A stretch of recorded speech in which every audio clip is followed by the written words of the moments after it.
It is fun. You should get an Oculus. It's really fun. You know, I've never put one. I haven't either. It's so much better than what you think. It's not like the 80s where it was just, you know, crappy polygons and whatever. It's really an immersive experience now. Nice. And Schaefer from Pride Lines. Hello. Tonight. Hello. Yes, great to be here. It's going to be fun. A lot to talk about. We're going to report about discrimination in jobs. Wow, the numbers are just spectacularly bad. 5, 4, 3, 2. Well, welcome to Queer News Tonight, the world's first and only LGBTQ evening news. It's time to queer up the news. It is 7 p.m. Thursday, April 8th, and we are literally out of the closet and into the headlines. So many of your important stories we're going to tell this evening on Queer News Tonight. The world's first live daily queer evening news show, Out of the Closet and Into the Headlines on Q News Tonight. Well, thank you for joining Queer News Tonight. This is the world's first and only unedited live LGBTQ evening news show. Whatever happens, you will see it. This evening, we bring you the news and perspective representing the LGBTQ community from South Florida, America, and across the planet. I'm your anchor at Queer News Tonight, Al Ferguson, and let's welcome anchor Gordon Woodworth III. They identify as a pagan and is a genderqueer, non-binary Gen Zer. They are currently a data entry and triage specialist at the nonprofit organization Broward House. It's a nonprofit for social services and an organization with nearly a 30-year history of providing services for our community impacted by HIV and other chronic health challenges. They are now also running an alt-space VR channel called Pagans in Virtual Reality. Good evening, Gordon. Good evening, Al. It's good to be back. And next up, let's welcome anchor Schaefer Zarette. She is one of South Florida's most noted trans activists and is the director of development of Pride Lines, South Florida's oldest direct services agency for the LGBTQ community. Pride Lines is one of the nation's top support providers for LGBTQ youth and their allies. Good evening, Schaefer. Good evening. Well, tonight we begin with the queer headlines. The LGBTQ community in South Florida and across America is diverse. Our community across the world is vast, and here are the bullet points of the queer news for today, Thursday, April 8th. Let's begin by queering up business. Almost a quarter of all workers say they know that LGBTQ employees are treated unfairly on the job. A new study by the Williams Institute and Thomson Reuters shows that almost a quarter of workers know that LGBTQ employees are treated unfairly on the job. Even more disappointing is the fact that almost half have heard anti-LGBTQ comments at their place of employment. The survey also concluded that a large percentage of Americans believe LGBTQ people are treated worse than straight people in several major aspects of modern life. The study helps to quantify Americans' belief among the broad community on how LGBTQ are treated by American society as a whole. The survey found that approximately 6% of workers identified as LGBTQ people. More than 45% of all employees have heard anti-LGBTQ comments in their workplace, while 1 in 4 say they know LGBTQ employees are treated unfairly. LGBTQ workers were twice as likely to feel that they were treated worse on the job. In a wider look, researchers ask about respondents' views on discrimination in other parts of daily life.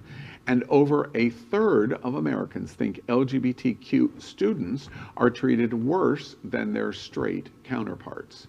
9 out of 10 college-age students report hearing anti-LGBTQ comments at school, while 25% think law enforcement officers treat LGBTQ people worse, and 17% believe healthcare providers discriminate. A meta-analysis of scientific studies found overwhelming evidence that anti-LGBTQ discrimination harms LGBTQ people's health. The studies all took place in the United States and focused on discrimination based on sexual orientation and gender identity. They found that 95% of all of these studies showed a connection between discrimination and negative health outcomes, and 82% showed unambiguous evidence that discrimination on the basis of sexual orientation or gender identity is associated with harms to health, and the effects weren't minor. Discrimination was found to put LGBTQ people at risk of depression, anxiety, suicide, PTSD, and other mental health disorders. This news doesn't really surprise me. I mean, I'm sure the two of you have experiences that are similar to my own, where you've worked in workplaces that have, say, a dress code that's very gendered, that says men wear this, women wear that, or in a building that only has bathrooms for men and women, and you're expected to go to one or the other. I mean, as far as school goes, I personally have definitely experienced discrimination for being gay, even from teachers and professors in both high school and college. So this really isn't surprising to me, especially being that I live in Florida, a place where you can lose your job for being gay or trans, and it's completely legal. And the workplace is such an environment where you spend so much of your time. You're away from your family, you're away from your friends. And if you don't have healthcare represented, if you feel like you can't talk to your supervisors, if you feel isolated, it's no wonder these health disparities are upwards of 95%. Yeah, you know, both of your observations are, I think, bullseyes. One of the things that really jumps off the page of this new study is the fact that there is awareness in the straight community of what is happening to LGBTQ. A full half are recognizing we hear discriminatory actions and we believe that they face undue discrimination. That is at least a start in the right direction of the acknowledgement of what LGBTQ is facing on the job. Yes. Well, next we're going to queer up entertainment. Here's where and when you can watch RuPaul's Drag Race Down Under. It's time to go down under. The premiere date for the Australian version of RuPaul's Drag Race has been announced, and it's arriving so much sooner than we thought. According to World of Wonder, Down Under will sashay onto our screens on, drumroll please, May 1st. It will be available in the United States and select territories on Wow Presents Plus, TVNZ in New Zealand, and Stan in Australia. Down Under will be the third iteration of the franchise with RuPaul and Michelle Visage, after the US original and Drag Race UK. They will be joined on the panel by Australian comedian Rhys Nicholson. Like the original, the contestants will take part in weekly challenges, and the bottom two queens will lip sync for their lives to remain in the competition. Like Drag Race UK Season 1, Down Under will run for 8 episodes. I'm so excited. I have to go home and subscribe to Wow Presents Plus because I'm a Drag Race super fan. I can't wait to see the Australian queens and learn some new lingo.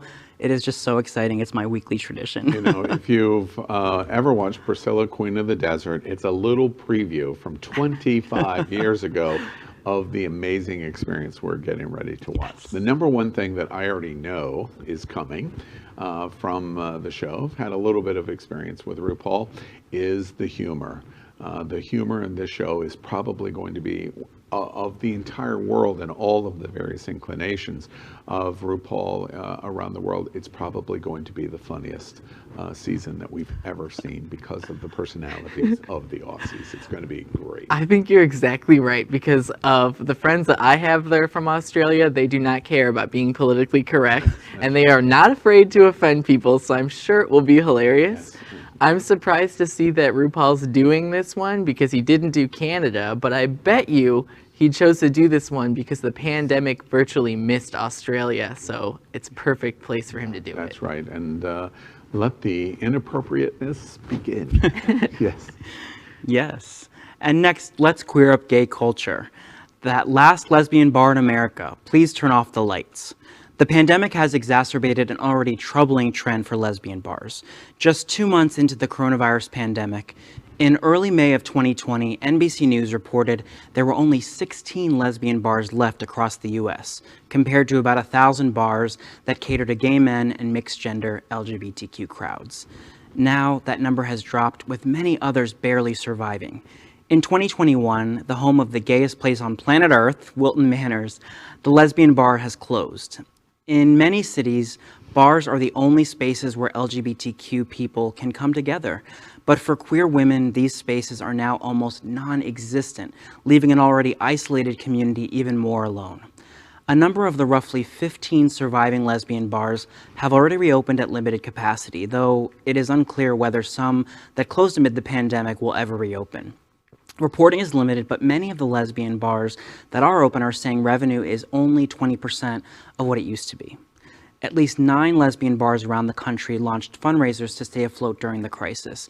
Even New York's landmark lesbian bars Henrietta Hudson and Cubbyhole has needed to raise more than $120,000 just to stay open. At Queer News Tonight, we bring attention even to our own news division. The L of LGBTQ community is not being represented in the way that is healthy for our entire community. The loss of America's lesbian bars is just a symptom of the problem we are watching. Absolutely. It's just a symptom of what we are watching. First off, the numbers. We reported at Queer News Tonight, roughly in terms of the identification in the LGBTQ community, more than 50% identify as bisexual. Actual lesbians and gay men are almost equal in identification in our community. But in terms of the bars that represent us, it's 80-1 gay men to lesbian women in terms of bars. It's a red herring of what the problem is.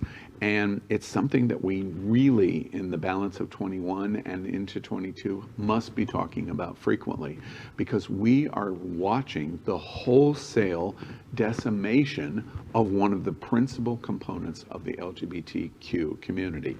While we're focusing on trans and gay men, and we'll always focus on gay men, and of course the bisexuals and queer identification, we are losing the identification of our lesbians, and we must figure out what's going on and what do we need to do about it. I think this is a symptom of the larger problem we have in our society. I mean, it's clear just from this, women are the most oppressed group of people on the planet. That's universally true, no matter what their sexuality is. And the gay community isn't somehow separated from those issues. I mean, we have a culture where, I mean, on the top of this, I feel like, you know, this is nightlife we're talking about. We have a society where women don't necessarily feel comfortable to be able to go out at night and feel safe. So to me, of course, that this makes sense that a place like a bar that caters to women would be struggling. But on top of that, I think it's important how you mentioned, Al, the difference between how many bars there are for gay men as opposed to women. Men have a better network, clearly, or they have access. I mean, with wage disparities and whatnot being what they are in this country, men have more capital and they have more ability to be out and do these types of things where women don't. I think it's important for the men in our community and the people with the capital, the people with the ability to support the lesbian community. Those are the people that need to step forward and invest in them, because that's the only way out of this. And the future of our community is dependent on us unifying in so many ways, creating equal spaces to come together independent of our sexual orientation and gender identity. You know, for me and for so many others, that pride flag outside of an establishment, that door with, you know, you couldn't see through the windows, that represents a beacon of hope and safety to hold space for us to come together and know, undoubtedly, when you walk through those doors, it's a place for you. You're safe in that space, and we really need to unify our communities. This to me has always been troubling in the gay community. From 2008 to now, I've seen even in Wilton Manors the diminishing, you know, aspect of lesbian representation, of the divisions between, you know, gay and lesbian, and now as a transgender woman myself, I'm noticing it more. There's just kind of a division that's always been there that we have to work through, because if we don't come together, we're not going to move forward. It's very interesting, and as both of you say that, Just one final thought. We're talking about lesbian women, your observation about women in general. We haven't even gotten into lesbian women of color. The numbers become astronomical, 80 to 1 currently, imagine, in terms of people of color. We're going to have to watch this subject closely. Let's move on as we speak about gay culture and queer up gay culture. Night moves in style for InkedKenny. At Queer News Tonight, we bring the LGBTQ community the best of what we consider queer culture, from writers, photographers, books, painters, and more. So tonight, we bring the latest from famed photographer InkedKenny. This artist is celebrated in the leather community and is featuring a new digital exhibit called, and I love this, 36 risky, sweaty, sort of scary photos by InkedKenny. Out of his studio and onto the streets as nighttime models on the streets of Vancouver make the visuals stunning here. InkedKenny exhibits at the famous Leather Archives and Museum in Chicago and is a match made in hell. Oh wait, I mean heaven. We encourage you to visit InkedKenny's social media for more images or to his website, InkedKenny.com, for the complete retrospective of this new exhibit. 36, risky, and sort of sweaty sounds like my ideal man. So this is really exciting for me. And I love looking at these photos because to me it reminds me of the heart of what our community's culture is based on, which is counterculture and pushing the limits and of what's acceptable and just really going for it. Plus the men are hot, so it's really nice. The men are hot, and outside of that, I've always loved kind of that taboo topic that makes people squirm a little bit, but also it embraces, like you said, that counterculture, that kind of hot, sweaty, risky, all of the things in that title. Scary. Yeah, kind of scary, but also tantalizing and exciting. Shay, I can feel the excitement. I know, I'm a little hot in this resonating top. off of you, of that taboo that you are talking about. All right. Well, let's move on to some health news. Gordon. Next, we're going to queer up health. The HIV vaccine closer than ever after the new trials show promising results. This evening, Queer News Tonight reports that after a new HIV vaccine showed promising results in initial clinical trials, researchers today announced plans to partner with Moderna, manufacturers of one of the COVID-19 vaccines, to continue developing the innovative treatment. The experimental vaccine, developed by the International AIDS Vaccine Initiative, or IAVI, and Scripps Research, displayed a 97% response rate among participants in an early stage phase 1 trial. Researchers are now partnering with biotechnology company Moderna to explore the development of an mRNA-based vaccine. Rather than introducing a weakened or inactivated virus into the human body to trigger an immune response, like many vaccines, mRNA vaccines teach the body how to make a protein that triggers an immune response in the body. Researchers say that using this technique to combat the HIV virus, which mutates rapidly and is notoriously hard to target with vaccines, could potentially accelerate the process of HIV vaccine development. According to IAVI, the new vaccine represents a step toward a process that's been called a holy grail. This is really groundbreaking and really exciting to see that pace of discovery, that pace of working together in the scientific community as a result of COVID-19, this pandemic. Let's tackle other things. Let's kind of get this done. Let's move forward in our community. If there's new groundbreaking research and things that can really help our community and help the world, I'm all for it. That's amazing. You know, every Tuesday we do a men's health program on Queer News Tonight, and Dr. Howard Grossman participates in it, and he was the director of HIV medicine, the American HIV medicine division for the United States, and knows Anthony Fauci well. And I remember early in the COVID pandemic that Fauci said the development of the vaccine for COVID would have very significant effects on HIV in the development of vaccine for HIV. And that's what this report is now beginning to show, is that Moderna's strength in what they've done is going to lead to very significant experimentation for HIV vaccine, which is incredibly, incredibly exciting. And it's exciting because the one thing we haven't mentioned yet is part of the reason this is all happening is because we're investing money into researching this stuff, and it's very personally exciting for me. I'm an HIV positive person and I work in HIV healthcare. I would love to see this put me out of the job because we have an expanded PrEP program. Most people can get PrEP for free. The FDA just approved new treatments for HIV, so if you're positive you can get injections like once a month or every 2 months, so you don't have to take a pill every day. And now there's this, so we're looking at potentially within one generation, we may wipe HIV off the face of the map. Absolutely. That is an Fabulous. exciting prospect. It really is definitely something to keep watching. Yeah. Next, let's queer up South Florida. The Young Professional Networking, or YPN, presents Elevating Your Career in 2021. The Miami-Dade Gay and Lesbian Chamber of Commerce brings their Young Professional Network program back on April 15th from 6 to 7 p.m. A social happy hour follows the workshop. The in-person event will take place at SKN Elements and will follow COVID-19 safety protocols. The event focuses on elevating your career in 2021 and is co-sponsored by PNC Bank. Featured presentation is from Mike Lasley, who's the Director of Recruitment and Career Coach at Northwestern Mutual. The program will offer tactical advice that will help you make a standout impression, teach resume do's and don'ts, and optimize your social media, as well as interview tips and recommendations on networking.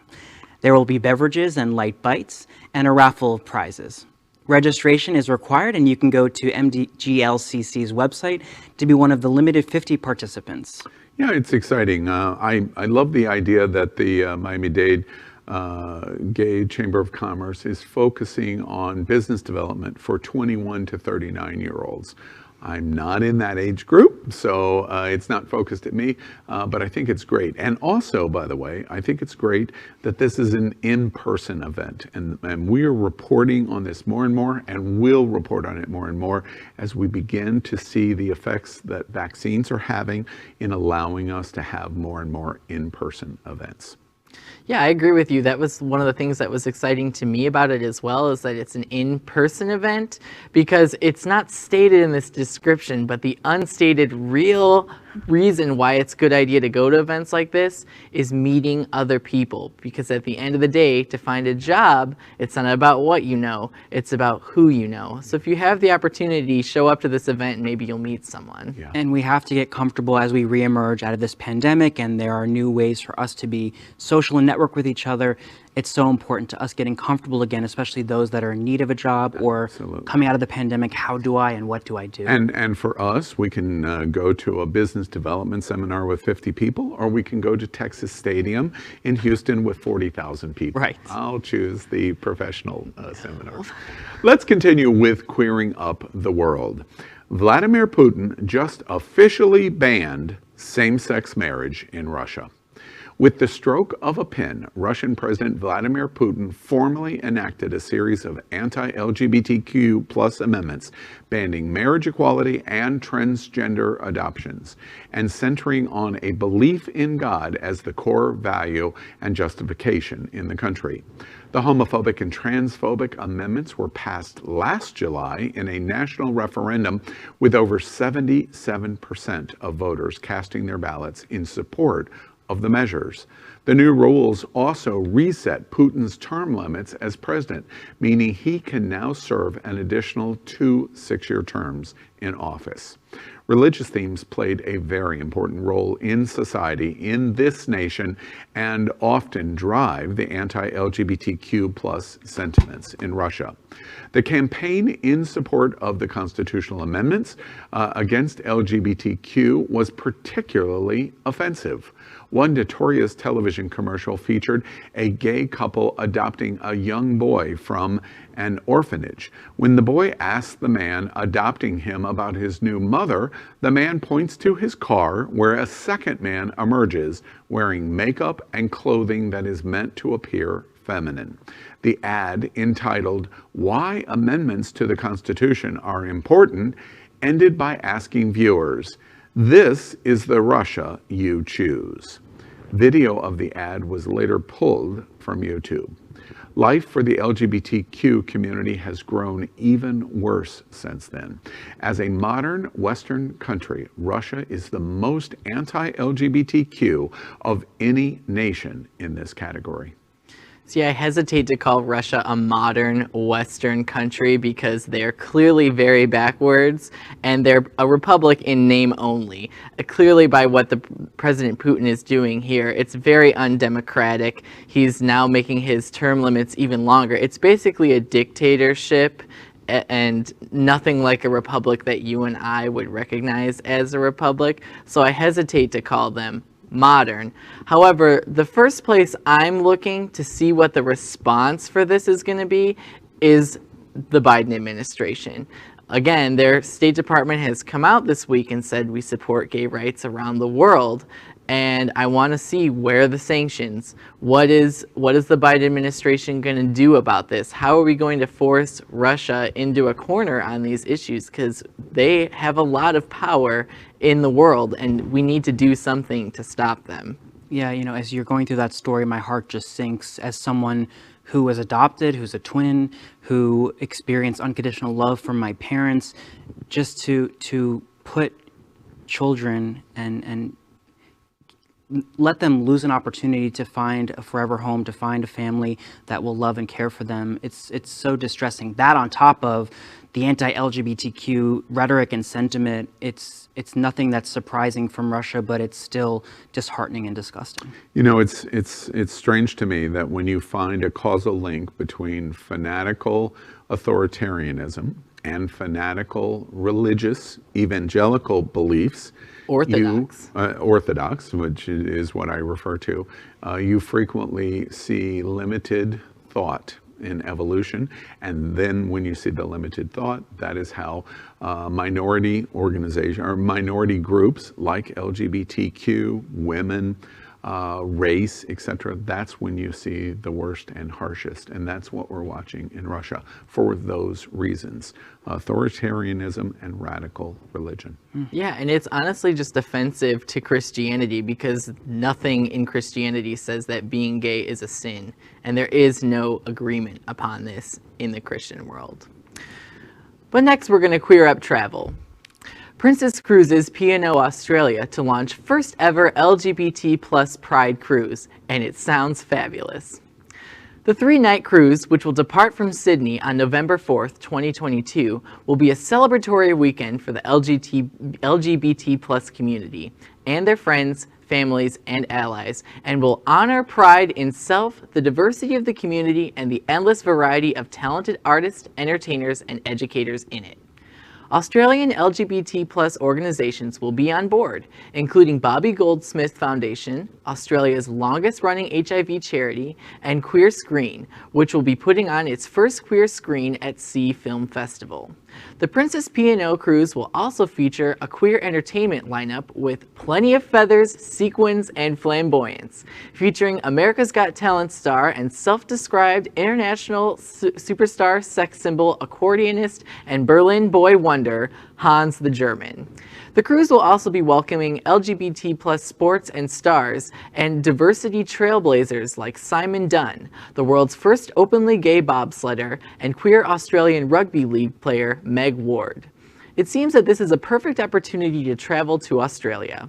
Oof, I'm ready to pack my bags. Yeah. I got to renew my passport, right. But I'm ready to set sail in 2022. This is really exciting and bringing a lot of great people together. That's right. And we put this little morsel in front of you to encourage you to get your vaccine so you can fly to Australia, either to this cruise that's being put on by Princess P&O, very unusual that they're actually, from a corporate standpoint, organizing the cruise, or perhaps you want to go to Sydney next spring and go to Gay Mardi Gras, which is one of the great events in the world. Either way, go to Australia because you have your passport, because you got your vaccine.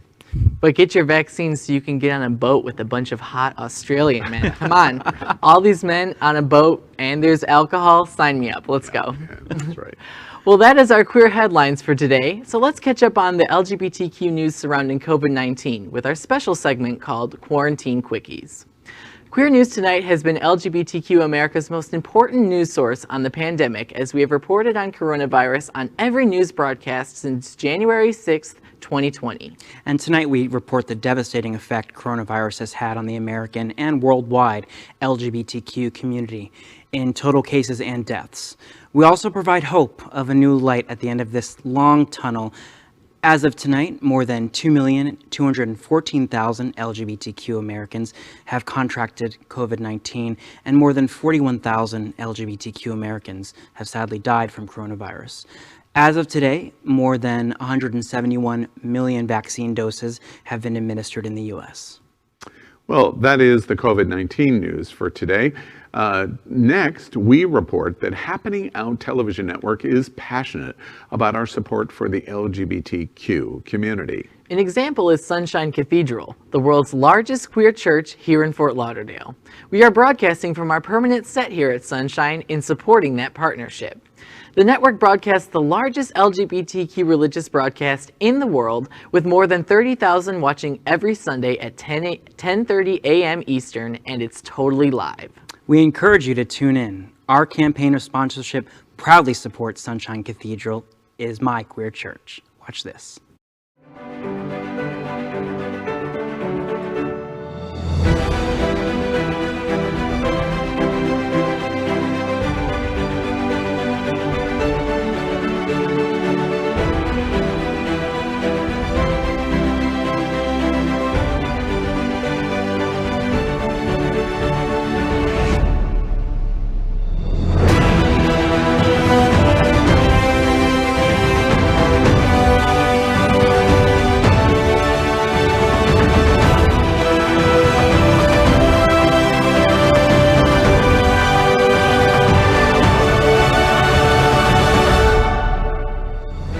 Hi, I'm Dr. Howard Grossman. I'm the Medical Director for Midway Specialty Care in Wilton Manors, and I'm the Medical Advisor for Queer News Tonight.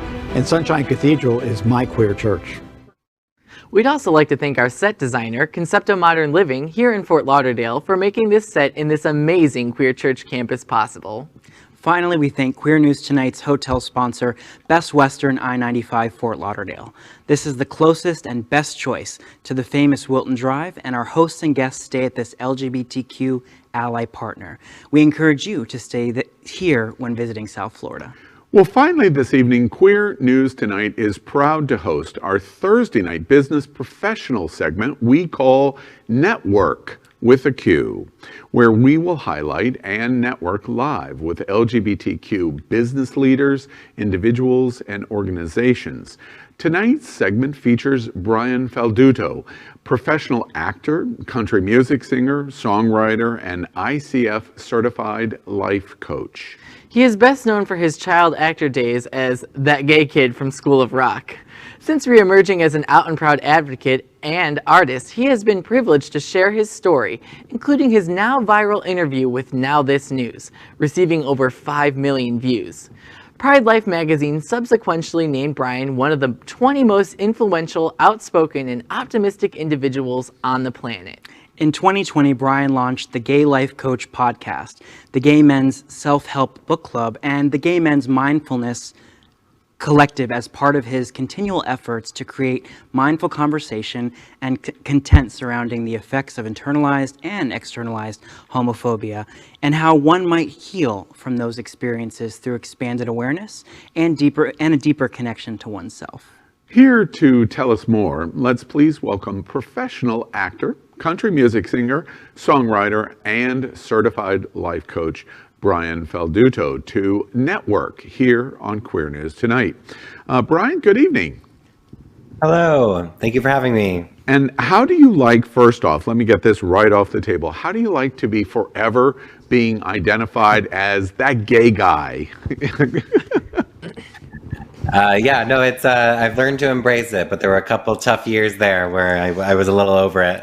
Yeah, a little tired of it. Well, first off, let me talk about your life coaching. You're a singer, and you've been involved in lots of projects. But I understand you have this podcast on gay life and life coach. Tell us a little bit about how you got certified and why you got into that. And it sounds very unique to me in terms of the LGBTQ community.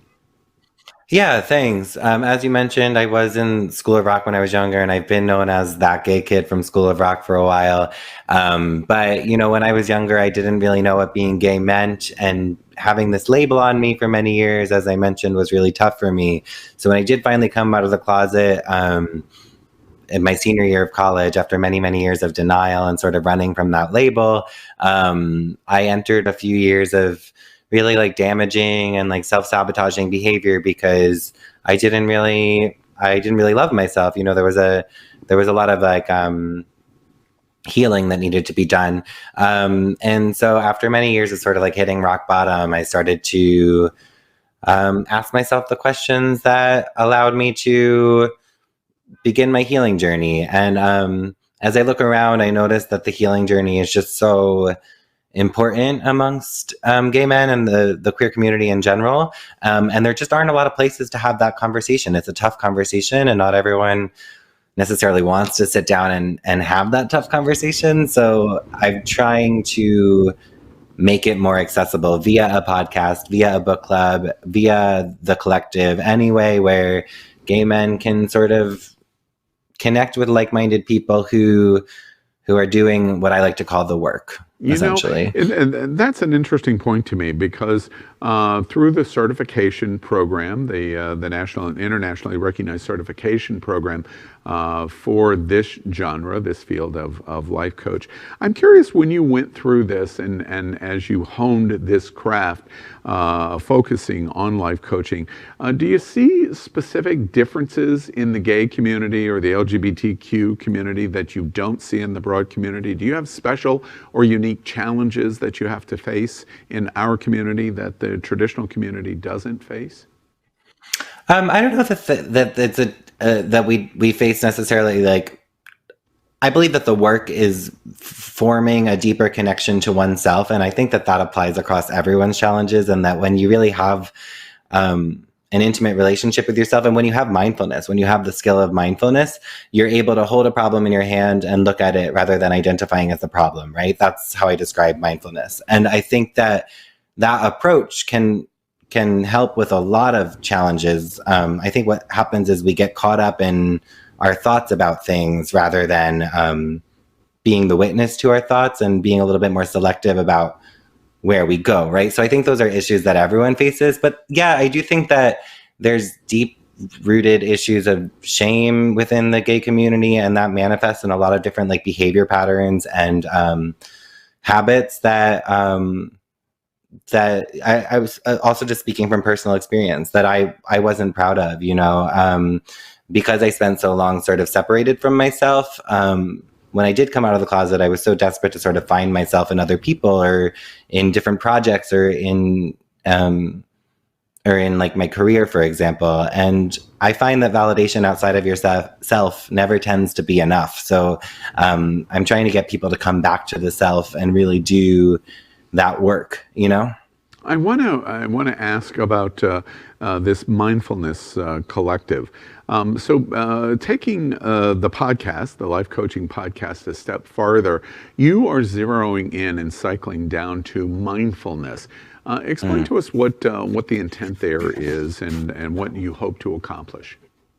Yeah, I'm a big believer in that school of thought. I think that when we are able to pause and look at things with perspective, which is what coaching is. Coaching is providing an outside perspective.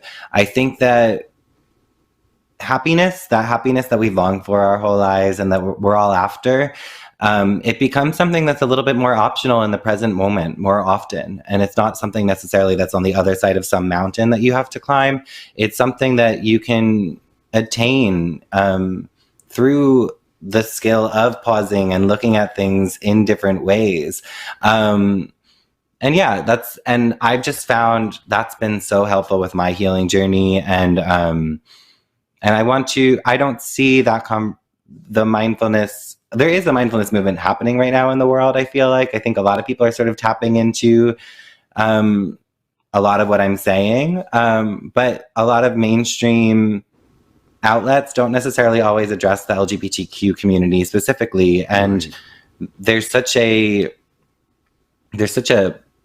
need for all this content to come over to us. And so I'm trying to just bridge that gap a little bit. Brian, in relation to that, I want to ask, is your experience in terms of the training of this mindfulness philosophy, but in broad terms, being a life coach in the LGBTQ community, has your experience been that you have found most LGBTQ people are happy, or you find more sadness than joy in our community? I think that we're all after this idea of happiness, right? And what I offer to people is that you can be happy and then still go after what you want, and be happy along the way. And it doesn't have to be necessarily goal focused. I think that when we come out of the closet, there's oftentimes this idea that you can sort of just like flip a switch on all those years of being closeted, or all those years of being, ashamed of who you are, if that was your journey. And it doesn't really work like that. That pause that I mentioned I learned the hard way, is necessary. And I think taking a step back and looking at things with different angles does allow you to access that present moment, where I think happiness is continually accessible. So, I do think there's, because of the coming out experience and how quickly we want to embrace that word pride, and it's a bit of a hasty process sometimes, I do think that we skip over some really integral steps that could lead to happiness on a greater scale. That's very interesting. Brian, I want to zero in on your music career. I've watched several of your videos. Country music is not my first lane, but I watched several of your videos. Tell us a little bit about your music career and what gives you joy in doing that. Yeah, so I talk a lot about my story and how I sort of came to this healing work. As someone who is separated from myself for so long, sort of finding my true voice and my true person was difficult to do, and music was sort of my outlet for that. You can say something in a song that you would never say in real life, right? And that was sort of the first way that I finally got out feelings and I got out truth. And I connected with people about all these things I was telling myself and all these things I was going through. And it was sort of like my access point to a lot of the work I do as a coach now. But I love music so much that I'm also doing that on as well. And country music, it's fun I call my music gay country. There's so much storytelling within country music, and I think that queer stories need to be told more often, and especially in that lane. And so there's a bunch of LGBTQ folks sort of tapping into that genre finally, and I'm happy to be part of that. Right. It was super interesting to watch. We do this segment on Thursday nights. It's called NetWERQ, and we do it because we like to make the connection to something a bit deeper in our community. And this is a great opportunity if you need some support. A life coach in the LGBTQ community might be just the ticket for you. We're putting up Brian's contact information. Of course, you can go to his website, brianfalduto.com. And of course, you're all over social media. You have that video, the 5 million views. You're that gay guy. You're that gay kid. You will always be identified with that. But that comes in pretty handy when you also are a life coach. Yeah, that gay kid from School of Rock, the gay life coach. Yes, exactly. Well, Brian, thank you for being with us tonight at Queer News Tonight, and we wish you all the success, and I'll be watching for that next country music video. You might even convert me. Thank you for having me. Appreciate it. Pleasure having you.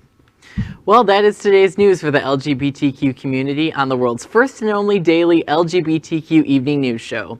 Is our community important to you?